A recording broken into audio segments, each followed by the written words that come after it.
do you see or are you thinking that other companies are going to start to emulate what you guys are doing?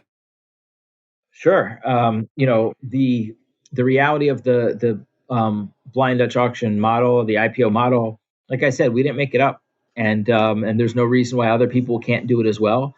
There's some value we think in the stock market model, the full model, and then the secondary market of StockX that goes with it. And so we really view ourselves not as an alternate retail channel, but as a direct to consumer tool for those brands. In the same way that the actual stock market is not a retail channel, it's just where IPOs happen and where stocks trade. And so the idea is you would do an IPO on StockX, and then those products continue to trade on StockX because then the resale market opens and those products continue to trade. So the idea hopefully is that everyone comes together and you have a central place to do that. And then again, we're just a platform to enable it. But at the core, this is a good idea for a reason, and so anyone can do it. And going back a little bit on what you said about how StockX is not doing anything new, but they're really just copying what happens in the New York Stock Exchange. One of the things you even specifically say is StockX hopes to make selling a pair of Nikes as simple and easy as selling a share of Nike on the stock market. So currently in this situation, obviously with the coronavirus pandemic, the stock market is in kind of a spotty spot. How is that affecting StockX? Is business still running like normal, or are you guys experiencing some difficulties during this time?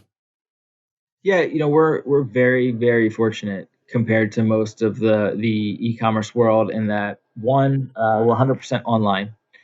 We have no wholesale distribution. We have no retail stores. So all of the business is online.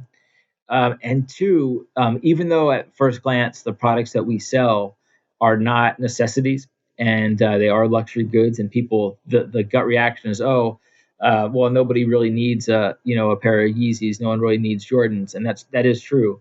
The ecosystem that has happened around StockX by becoming the largest marketplace for these products ends up being that these are mainly small businesses that are on opposite sides of StockX.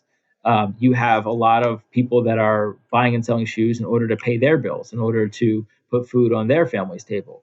And on the other side, you might have a lot of people that are buying in order to then take that and sell that somewhere else, and that's their way of making money.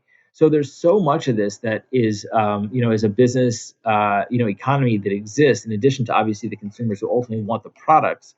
And then obviously, I'm not a economist, but the fact that everyone is at home and has more time to shop online means that, on the whole, like, our business has been pretty good, and we're very lucky and fortunate to say that.